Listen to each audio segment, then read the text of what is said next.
Old Guy on a Bike channel, YouTube, a little more than 1 year later. This is the state of the channel address.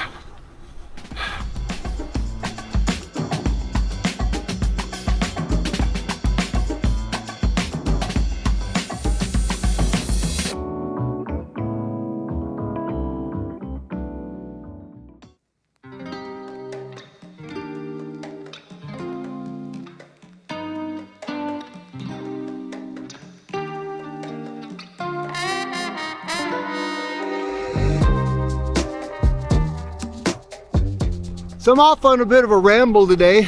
My Tuesday workout ride, a lot of climbing. I'm on the Turner Cyclosis gravel bike here. And I'm on a city bike path, the city of Santa Clarita, kind of where I live. They've done a wonderful job of creating both a bike path or a multi-use path system throughout parts of the city and lots of open space. And today I'm going to be exploring a little bit of those open space areas, see what I can do to add a little bit of variety in my gravel bike ride. But mostly what I'm going to be talking about throughout the ride is Old Guy on a Bike channel, YouTube, a little more than 1 year later. This is the state of the channel address.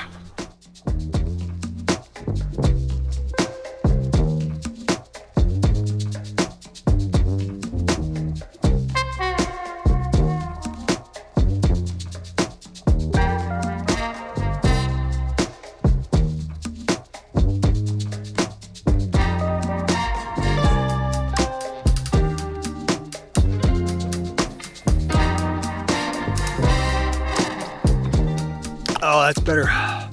So Old Guy on a Bike, 1 year later. My, how the time does fly. So for those of you that may not know, I had about a 15-year history as a journalist in the cycling world, doing reviews and opinions and rides and whatnot type of stuff. I was never fast, I was never a racer, just one of those steady riders, good rider. Started out as a mountain biker for most of my 40 years of riding. I was a mountain bike rider and recently just loved my gravel bike and doing a lot of road riding too. So I've kind of done a little bit of everything.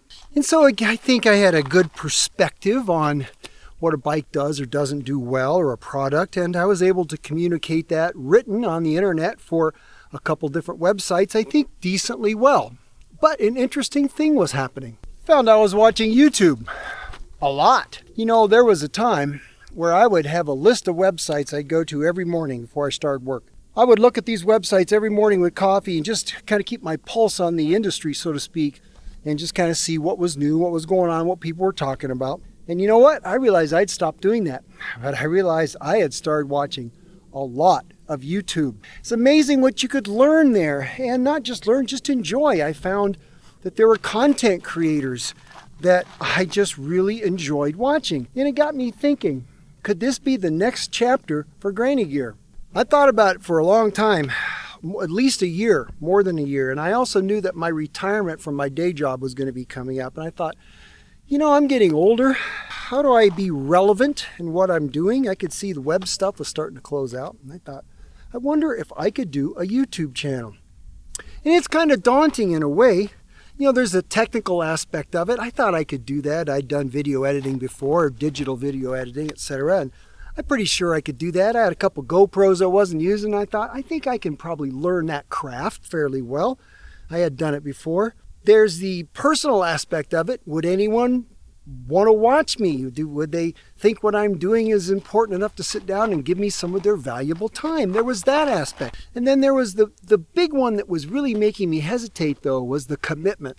Because I knew once I started this, if I was going to do it well, then I had to be doing at least one video a week consistently. Now, we are a little bit more than a year now into this channel, and I'm pretty sure I have not missed a week where I have not put out one long-form content video. So there was the commitment. I didn't want to be in and be out, and I knew I had to be able to put the time into it. Would I want to? Would I want to do that? And that was the biggest question. So after thinking about it for a while, I went ahead and I jumped in. Found myself a name I thought reflected me fairly well, and started learning the craft. I became a student of YouTube. I started thinking about The channels I was watching, the content creators I was watching, what did I like about them? What made me watch them?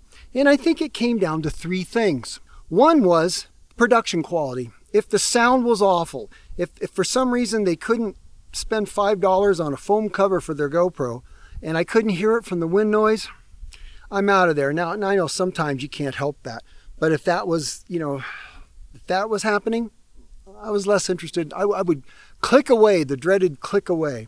And so there had to be a decent amount of production quality there. Secondly, it had to be content that I was interested in. I like storytellers. I like people that kind of take me along someplace and show me what they're seeing and take me into interesting places or just share kind of their life with me and what's going on. And, cycling related stuff. I think I relate to cyclists. Our struggles are often the same. Are you training for something? Was something hard? Was it fun? Why? I want to know. And thirdly, I found out that the people I watch the most, I like them. I would just want to hang out with them if I knew them. I'd like to ride with them. I enjoyed watching them. All kinds of different people. Sometimes they're young, sometimes they're old, sometimes they're racers, sometimes they're not. Sometimes they're covered in tattoos, and sometimes they're creaking along doing a brevet at 15 miles an hour for 48 hours or something amazing like that. It was all kinds of people, but I liked them, and I thought, would anybody like me? So I started the channel. And I did set a goal, because goals are good to set. I put a metric out there, a little carrot for myself, and I said, let's give it a year.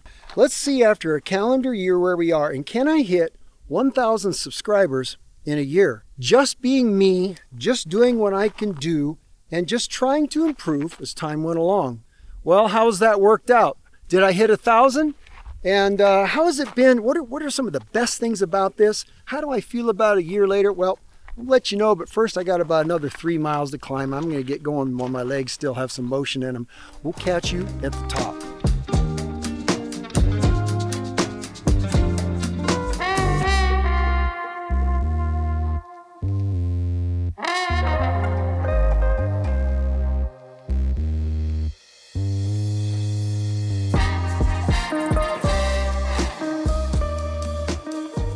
Well, this is the tippy top.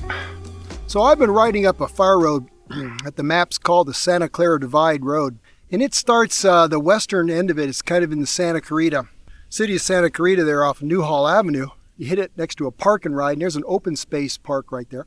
And that goes up and climbs like crazy up to here, up what we call the Beast. But this road continues east along the spine of the San Gabriel Mountains and the Angeles National Forest. And that goes far, like to Mount Pacifico, which is a long ways that way, and a buttload of climbing. It would be a huge undertaking to start at that end and go to that end. Too much for me, although it would make an interesting bikepacking route. Not a whole lot of supplies up there, though. Anyway, here we are. This is San Fernando Valley, Sylmar, Sun Valley, looking out toward the Santa Monica Mountains. Over that's the ocean. LA is, I don't know, out there somewhere, but I don't ever go to LA. Try to forget it's there. All right, so 1 year later, we've been doing it. We've been doing this YouTube thing. And how has it been? It's been very, very satisfying.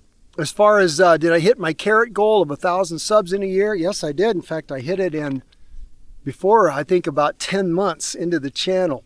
And the growth has been kind of what I was looking for. It's been very slow, steady, organic growth. I'm not trying to set the world on fire. I'm not making any money at this. This is not how I make a living. So it doesn't matter for me if it fails, but it's really been gratifying to see it grow. But what's been even more gratifying is hearing what you guys have to say.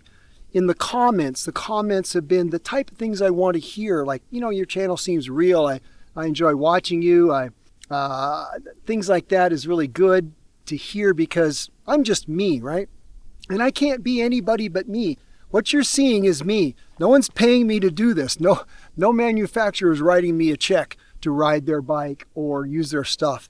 If I buy something, sometimes I get it a good deal. Sometimes it's given to me. And if it is, I'll say that in the video. A lot of times, though, I just go out and buy it because I want to know if it's something good enough to use. And if it is, I'll tell you. And if it's not, well, I'll tell you that too. So it's been really gratifying. I've heard from manufacturers that they like the way I'm doing it. And so that's good because I learned when I was doing the internet stuff, the writing, I learned how to like make relationships with manufacturers and vendors and keep that nice and even and fair. And so I wanted to bring that to the channel as well. I hope I have. So the best part, the best part besides being able to share with you my little adventures and my little things that I've got so much stuff waiting in the wings to do. Project Curly, the bike packing bike, that is getting there. It's rideable now. I'm going to show you that video pretty soon. Got some trips planned. I got an idea for another road bike project maybe coming up that's going to be kind of interesting. Just lots of stuff going on, lots of rides, lots of things to review and test. But the best part isn't necessarily that. It's been meeting you guys. For instance, I was on a ride and I hear some guy ride up next to me and says, "Hey, old guy." And I don't take offense to that because, you know, it's kind of fun. I look over. He says, "Hey, I see you on YouTube." It's like, oh yeah. I was at another ride. Somebody says, "Hey, I know you." And I'm thinking, he's an older guy. I'm thinking, I've probably ridden with you, you know, but without a helmet, you know, hard to know anybody. Turns out he watches the channel, him and his wife. Love it. I'm like, well, he says, I see us in there. I relate to you. And that's fairly cool, you know. And I was at Sea Otter and a guy says, "I know that voice." I turn around and he goes, "Old guy on a bike." And there's this just fabulous guy to meet named Talib. If you're watching this, Talib, dude, you're the man. Enjoyed meeting you very much. He said him and his wife have been watching it from the very beginning. And I think, isn't that awesome? Isn't that awesome? And if I can do that, if I can just continue to have that kind of response, if people find this channel and they find value in it, they enjoy watching me, well, that'll make it worthwhile. Because let me tell you, I'm kind of picky about the videos I put out. I really do try and do a good job. There have been times I have shot a video 3 times because I wasn't happy with it. Shoot it, get home, say, no, it's not good. Go out, shoot it again, come back, start editing it. I don't like it. I am my own worst critic, I'll tell you. I watch these things 100 times. A 10-minute video can have 12 hours of production time in it. Time you go it, you shoot it, you edit it, you find the music, and no one's paying me for this. It's just because I'm enjoying doing it. If I ever stop enjoying this, I'll probably stop the channel, but I'm not sure when that'll be, and I hope it's a long time from now. All right, I got to go get some water. I'm just about out, and I'm got a nice long downhill here, and I'm going to go see about a single track I have never ridden in another open space, and then I'm going to go hopefully meet the big group for coffee, because I like coffee. All right, see you in a little bit.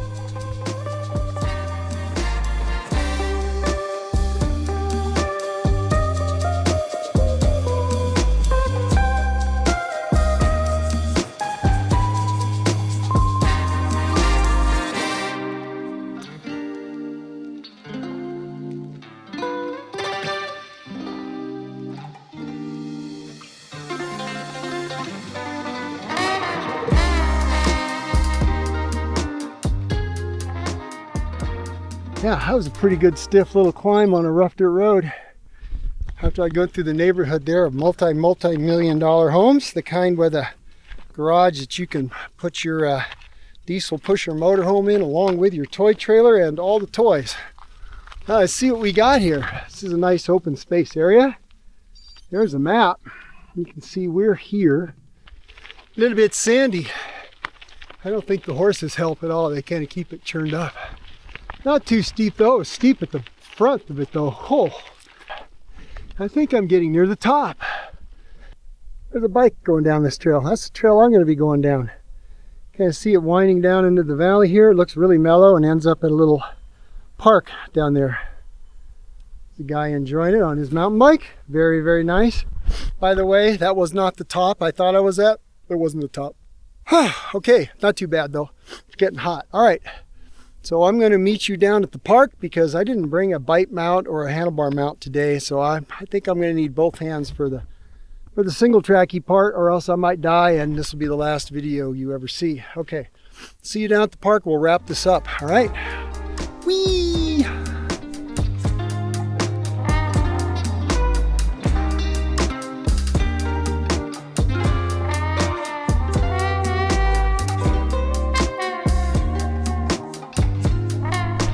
That was a whole lot of fun.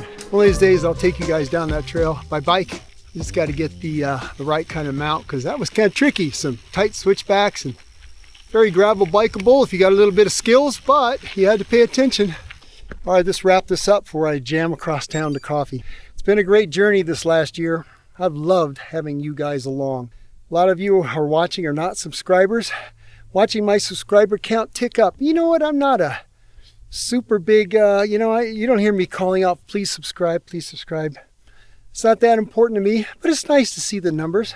I'm moving toward 2,000 subs, and I think that's just a little bit on the way to 5,000. When I hit 5,000 subs, I kind of feel like I've done something.